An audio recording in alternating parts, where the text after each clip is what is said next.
Pemirsa, beberapa hari lagi formasi DPR akan berganti, anggota lama akan diganti dengan yang baru. DPR hasil pemilu, rakyat menaruh harapan baru kepada DPR baru, namun banyak pakar menduga perilaku dan performa DPR baru 11-12 dari DPR yang lama. Saya akan ke Prof. Aji terlebih dahulu. Apakah etika legislatif mungkin dan rakyat ini layak bisa mendapatkan harapan baru untuk era DPR yang baru itu? Oh ya. Jadi ini menarik pertanyaannya, etika legislatif apakah mungkin satu hal, lalu kemudian apakah rakyat berhak atau bisa berharap bisa pada yang baru itu ya. Jadi ada harapan kan? Ya, itu menarik sekali. Karena tadi dibuka dengan salah satunya pendapat dari kakeknya sosiologi ya, Weber yang bicara kalau politik itu call ya, satu panggilan suci untuk memperbaiki kondisi. Jadi itu satu hal yang kita catat pertama. Tapi juga dalam konteks sosiologi kita kenal satu konsep dasar. Kalau individu di dalam masyarakat itu selalu punya kedudukannya, punya status. Dan di dalam status itu ada perannya. Oke, kalau dia sudah menjadi legislator, anggota DPR, statusnya, perannya diharapkan seperti apa? Tentu diharapkan sesuai dengan statusnya. Ya. Nah, kalau kemudian misalnya Anda jadi host, saya narasumber, terikat dengan status dan peranan, saya bisa berharap nanti hostnya akan seperti apa, hostnya bisa berharap kita akan seperti apa. Itu ekspektasi. Ya. Nah, kemudian kalau kemudian kita tahu ada orang dipilih menjadi anggota DPR, statusnya, lalu kemudian perannya seperti apa, kalau memang itu dalam satu kondisi yang ideal, kita bisa berharap dia seperti apa. Nah, kondisi yang ideal itu seperti apa? Yang paling ekstrim tentu saja adalah kalau kondisi institusinya itu berupa kurang lebih ya, kita sebut sebagai total institution, di mana segala status dan peran itu benar-benar lurus ya. Ya. Kalau tadi anggota DPR ya perannya harus seperti ini, lurus. Tapi politik dalam hal ini kayak lembaga legislasi kayak DPR itu kan bukan total institution. Lebih seperti loosely structured community. Jadi komunitas yang sangat loose, di mana status dan perannya, nah itu dia. Jadi persoalannya di situ ya, karena kita lihat dalam konteks perilaku politik, ya seringkali peranan dan statusnya, apalagi di dalam konteks DPR kita belajar berkali-kali, ini lebih memperlihatkan kondisi sebagai loosely structured ya community, ketimbang semacam walaupun kita nggak mengharap itu sebagai total institution, tapi paling tidak status dan peran itu bisa kita tunggu sehingga kita bisa berharap dari orang dengan status tertentu. Nah, masih berbicara mengenai harapan, ini saya akan ke Mas Hensat. Mas Hensat, mengenai harapan, ini tapi kita lihat potret DPR-nya sendiri akan didominasi oleh wajah dan format koalisi yang sama. Berbicara harapan, apakah kita masih bisa berharap harapannya lebih besar perbaikan kinerja legislatif? Gini, kalau belum apa-apa kita tidak memiliki harapan positif, jadi ngeri gitu. Maka menurut saya sih harusnya kita punya harapan positif ya, karena mereka kan belum kerja. 56% orang lama, ada 44% orang baru. Kita lihat 44%-nya lah. Jadi ini harapannya sebetulnya sudah 44%. Mudah-mudahan aja anggota DPR yang lama kemudian kena virus pembaruan dari orang-orang anggota DPR yang baru ini. Tapi kan sebetulnya kalau di DPR itu tidak semudah itu Rara melihat. Ada kekuatan yang lebih besar daripada kekuatan para anggota DPR itu, yaitu kekuatan di DPP partai politiknya masing-masing. Kekuatan ketum, gitu ya. Arahan-arahan ketum itulah yang kemudian menjadi paradigma dan objektif para anggota dewan ini. Maka kalau kita bicara apakah kita boleh berharap kepada para anggota dewan, harus. Tapi yang lebih penting, seharusnya kita juga berharap pada ketum-ketum parpol itu untuk mendukung pembaruan dan fungsi-fungsi legislatif serta tugas-tugas para anggota dewan ini. Nah ini nggak bisa dikesampingkan nih, bagaimana peran ketum dalam memperbaiki atau memberikan harapan baru bagi rakyat terhadap Dewan Perwakilan Rakyat kita. Saya akan ke tugas fungsi DPR tentang budgeting, Pak Teguh. Ini menurut Anda seperti apa? Apakah DPR ini sudah maksimal atau seperti apa? Ya kita berharap lah, artinya tetap ada harapan. Harapan dengan wajah-wajah baru tadi 44%, artinya kita berharap bahwa wajah-wajah baru ini punya semangat baru di mana mereka ada 3 fungsinya ya, legislasi, budgeting dan juga pengawasan.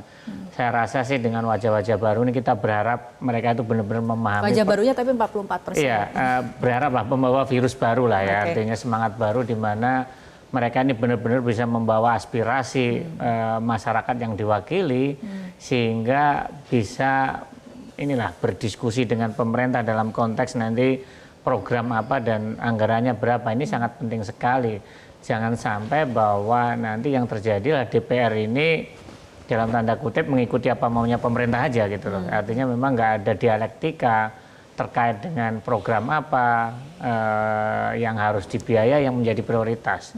Ini yang menurut saya berharap bahwa di awal-awal ini mereka gaspol lah ibaratnya menggebrak dengan program-program baru dan fokus kepada kedepannya adalah permasalahan apa sih yang dihadapi bangsa ini, dan itulah yang harus dikawal oleh anggota DPR. Jangan sampai ya bisnis as usual aja. Ya sudahlah kayak gini-gini aja, toh juga kita baik-baik aja gitu. Itu bahaya Artinya juga. sebelumnya memang bisnis as usual, Pak Teguh? Ya, saya rasa sih karena memang dalam struktur yang lama kan memang nggak ada oposisi yang kuat ya, sehingga yang terjadi adalah antara pemerintah dan juga DPR ini kan si-iya sekata gitu, sehingga tidak ada dialektika yang dalam di dalam pembahasan-pembahasan mengenai program kerja pemerintah dan juga penganggaran. Ini ke depan kita berharap walaupun mungkin juga strukturnya mirip, tetapi anggota DPR yang baru maupun yang lama ini juga mengedepankan menyusun program dan menganggarkan itu sesuai dengan apa yang dibutuhkan masyarakat. Ini yang menurut saya sangat penting sekali gitu. Oke, mengenai masyarakat dan Dewan Perwakilan Rakyat, kita punya jejak pendapat sederhana dengan pertanyaan mengenai apakah DPR sudah mewakili kepentingan Anda. 85% menyatakan belum. Ini 85% loh menyatakan belumnya. Kita akan ke Pak Teguh kembali karena kita akan berbicara mengenai fiskal, subsidi, stimulus atau apapun yang dikerjakan oleh DPR dari segi anggaran dan seperti itu. Apakah menurut Anda selama ini sudahkah pro rakyat? Karena kalau apabila kita lihat dari netizen mengatakan 85% merasa belum diwakili gitu kepentingannya. Ya, ini menarik ya, ini cukup surprise juga, ada 85% masyarakat yang diwakili oleh anggota DPR merasa belum mewakili. Ini kan ada disconnect ya antara yang diwakili dan yang mewakili, gitu. Suaranya berbeda. Tapi saya rasa kalau kita melihat terkait dengan berbagai program subsidi ataupun program-program sebenarnya kalau melihat ya APBN yang 2025 kemarin menurut saya sudah cukup lumayan lah. Artinya beberapa program itu memang ada yang memang benar-benar fokus ya untuk menolong masyarakat miskin dan rentan. Tetapi isunya adalah yang missing menurut saya adalah program-program yang ditujukan untuk masyarakat kelas menengah. Nah, masyarakat kelas menengah ini kan sebenarnya dia bayar pajak tetapi proteksinya nggak banyak. Nah, program-programnya ini belum banyak gitu. Dan saya rasa yang di polling ini kan bukan masyarakat yang miskin dan bawah. Mereka rata-rata yang ngisi polling seperti ini kan rata-rata kelas menengah ya. Inilah yang mengapa suaranya bisa 85%. Itulah yang menurut saya memang fokus pemerintah ke depan ini bukan hanya membicarakan kelompok miskin, kelompok rentan, tapi permasalahan kita saat ini itu malah sebenarnya kelas menengah yang jumlahnya menurun, proporsinya menurun, dan ini akan sangat bahaya kepada kelangsungan bangsa Indonesia dan juga perekonomian. Gitu. Oke, baik Mas Hensat, mengenai 10 tahun terakhir menurut Anda proses legislasi seperti apa kualitasnya? Membaik, memburuk, stagnan atau seperti apa? Kalau menurut pemerintah pasti baik kan. Tapi kalau menurut rakyat pasti akan ada koreksi-koreksi gitu. Nah ini kan menarik kalau kita lihat apakah DPR sudah mewakili kepentingan Anda. Itu kan merasa kalau dari hasil survei ini kan atau polling ini kan seperti ada gap antara rakyat dengan wakilnya gitu. Kenapa hal ini terjadi? Karena ada ketidakpercayaan juga terhadap wakil rakyat dan kemudian citra yang tidak diperbaiki oleh anggota dewan secara keseluruhan. Rakyat itu kan taunya kalau anggota dewan itu lagi sidang tidur.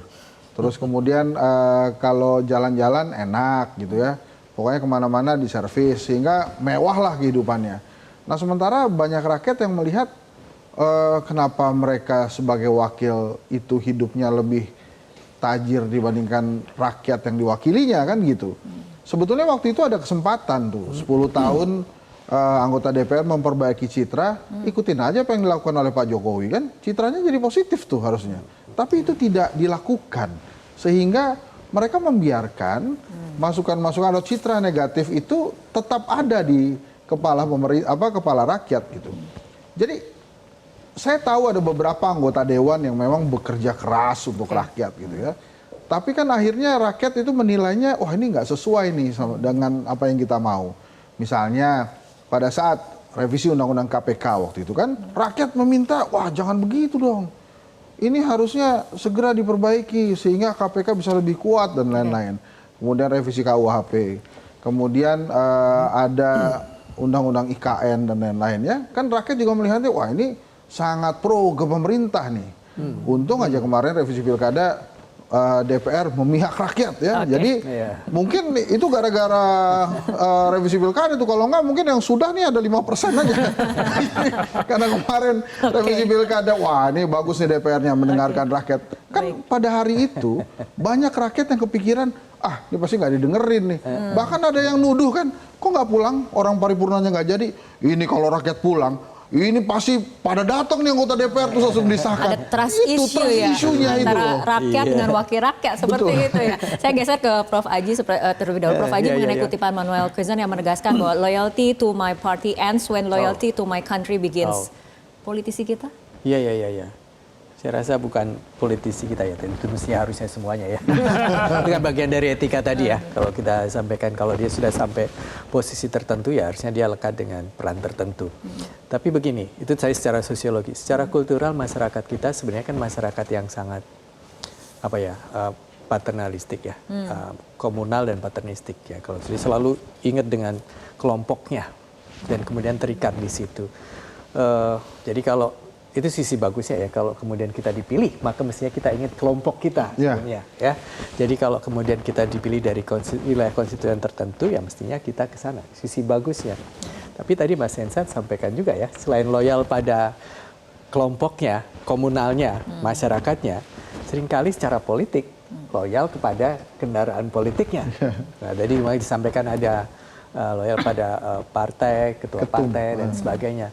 Tapi selain itu, selain dua hal itu, loyal kepada konstituennya dalam hal ini komunitas, loyal kepada kendaraan politiknya yaitu partai politik atau ketum.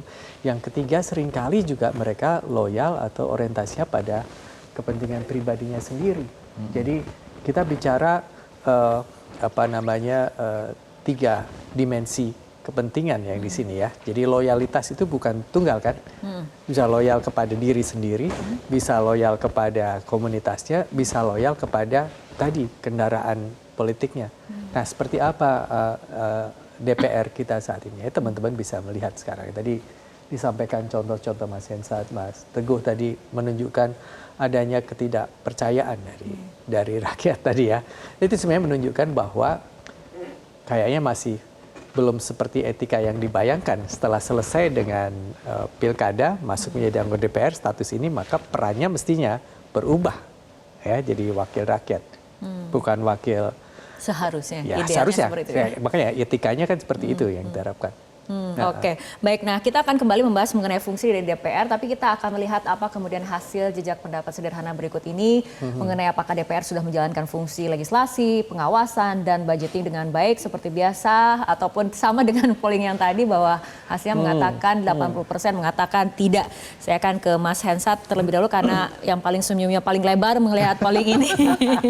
Mas Hensat, apabila kita lihat ada riset menyatakan DPR periode 2019-2024 aktif mendukung rezim otokrasi hukum dengan membuat landasan legal penyelewengan kekuasaan. Setuju, tidak setuju, sepakat, tidak sepakat? Ya kalau saya sih prinsipnya kalau yang bagus-bagus ya saya sepakat gitu. Yang nggak bagus-bagus kita nggak sepakat, kan gampangnya begitu. Nah, menarik itu tadi Mbak Rara. Sebetulnya pollingnya mungkin terlalu berat ya, tapi karena ini pollingnya di X, harusnya sih semuanya mengerti bahwa itu adalah fungsi-fungsi legislasinya anggota DPR. Sehingga pada saat ditanya gini ya, saya boleh kayak membandingkan gini. Ini berbanding terbalik dengan kalau ada polling tentang kepuasan pemerintah loh. Kalau kepuasan kepada pemerintah itu orang Indonesia tuh baik-baik. Pokoknya puas aja. itu kecintaan kepada presiden rupanya berbeda dengan kecintaan terhadap anggota dewan. Wakil rakyat. Wakil rakyat. Begitu pertanyaannya ke wakil rakyat, jawabannya tuh negatif kebanyakan gitu ya. Artinya memang bukan hanya trust issue, tapi masyarakat mungkin melihat ada gap yang sangat jauh antara mereka dan wakilnya gitu. Nah menariknya kan tadi Mbak Rara awal-awal sudah mengatakan 44% ini anggota DPR baru. Artinya memang ada evaluation system dari rakyat untuk tidak lagi memilih anggota DPR yang menurut mereka tidak oke itu di polling-polling itu. Artinya akhirnya 44% yang baru masuk. Jadi kan itu harapan yang 44% itu. Nah sehingga gini Mbak, kalau misalnya kemudian fungsi legislasi ini ada pengawasan, budgeting itu dilakukan dengan baik, kan sebetulnya rakyat happy juga. Yang dilihat saat ini itu, apalagi nanti bila pada pemerintahan baru banyak yang masuk dan bekerja sama di dalam pemerintahan, 8 partai politik yang nembus DPR ini. Itu kan pasti juga rakyat kembali bertanya-tanya, ini aspirasi saya didengarkan nggak? Kemudian aspirasi saya tersalurkan nggak? Jadi hal-hal itu sebetulnya menjadi pekerjaan rumah para anggota dewan kita gitu ya. Walaupun di dalam sistem kita ada DPR dan ada juga DPD yang seharusnya tidak perlu patuh kepada ketum parpolnya, yang harusnya bisa mengedepankan aspirasi rakyat lebih banyak. Tapi ya itulah tadi gitu, DPD-nya nggak kelihatan dibandingkan DPR-nya. Sedangkan begitu DPR kita ditanya, rakyat bertanya atau rakyat ditanya, gimana sih sebetulnya kualitas DPR kita, Anda sudah diwakili atau belum? Bagaimana fungsi-fungsinya? Jawabannya begini, kira-kira. Oke, baik. Pak Teguh gimana? Ada tanggapan? Kita mulai dulu dari hasil polling deh mengenai fungsi ini. Iya, artinya memang itu tadi saya setuju dengan Mas Henry bahwa memang antara harapan dengan kenyataan itu masih ada gap ya. Artinya ekspektasi dari masyarakat atau warga yang diwakili ini kan sebenarnya cukup tinggi ya. Berharap bahwa DPR ini perannya lebih aktif, lebih memperjuangkan lah, dalam arti memperjuangkan kepentingan yang masyarakat yang diwakili gitu. Mungkin selama ini mereka memperjuangkan, tapi ya proporsi yang diperjuangkannya berapa tuh tadi, karena kan memang ada kepentingan sendiri, kepentingan partai, kepentingan koalisi dan macam-macam. Inilah yang menurut saya menjadi PR juga untuk ke depan, dan ini kita berharap lah, artinya yang baru-baru ini punya spirit yang berbeda, dan kita berharap, saya belum melihat komposisinya ya, kalau mungkin dari usianya mungkin generasi yang lebih secara usia lebih muda, lebih ini kan kita berharap lebih progresif lah. Memang ini cukup aneh ya, kalau kepuasan presiden tuh tinggi sekali. Ini kan kayak kebalik ya. Iya, kayak kebalik persis. Yang presidennya 80, ininya 20. Sekarang ini kan kebalikannya aja gitu loh. Artinya ini juga menjadi PR ya ke depan buat DPR atau wakil rakyat ini. Karena apapun ini bukan hanya masalah citra, tapi ini kan trust issues ya. Artinya yang terjadi adalah kalau trust ini dibiarkan dengan posisi yang hasil polling yang seperti ini kan menganggap bahwa pemilu itu ya sekedar ya udahlah 5 tahunan gitu, dan kita nggak berharap setelah itu masyarakat udah lupa gitu. Gitu lah. Baik, Pak Teguh, tapi untuk gain trust apabila kita berbicara mengenai budgeting ataupun perekonomian, artinya DPR harus bagaimana untuk kemudian membuat perekonomian ke depan yang pro rakyat ataupun kebijakan anggaran yang pro rakyat? Ya artinya gini, menurut saya ini harus buka mata buka hati ya. Sebenarnya problem utamanya itu apa sih yang dihadapi oleh masyarakat, dan itulah yang harus diperjuangkan. Jangan sampai program-programnya ini bukan berdasarkan fakta dan realita gitu loh. Jangan-jangan ini program hanya keinginan dari nanti arahan dari ketum, arahan dari siapa. Inilah yang kita harapkan, bahwa anggota DPR ini memahami realita, fakta dan permasalahan yang ada, sehingga mereka bisa melakukan dialektika dengan pemerintah ketika menyusun program dan masalah penganggaran. Ini menurut saya yang penting gitu. Artinya benar-benar bahwa ada evidence based lah di dalam konteks policy making atau di dalam konteks budgeting nanti itu tadi. Baik, saya akan bergeser kembali ke Prof. Aji mengenai ini, masa jabatan akan segera usai bagi DPR. Menurut Anda pantas apa tidak DPR ini memberi penghargaan kepada dirinya sendiri? Menarik nih, pantas atau tidak memberi penghargaan pada diri sendiri. Saya kalau boleh mempersempit penghargaan itu sebagai semacam hadiah atau pemberian, gift kurang lebih. Nah ini menarik nih teorinya ya. Tadi diposisikan sebagai guru besar sih. Tapi teorinya begini, kalau gift itu di dalam masyarakat selalu sifatnya bukan pemberian dari satu pihak ke pihak yang satunya belaka, tapi selalu ada exchange, selalu ada pertukaran. Jadi kalau saya kasih kado ke Anda, suatu saat Anda akan kasih kado ke saya, karena saya juga berharap saya sudah kasih ke satu orang lain ke sini. Karenanya dalam teori seperti ini, yang namanya penghargaan, apresiasi, atau kado diharapkan berasal dari orang lain. Kalau perlu dari komunitas lain. Karena ada pertukaran kan? Nah kalau diberikan dengan kelompok lain, pertukaran ini akan membentuk struktur sosial yang bagus.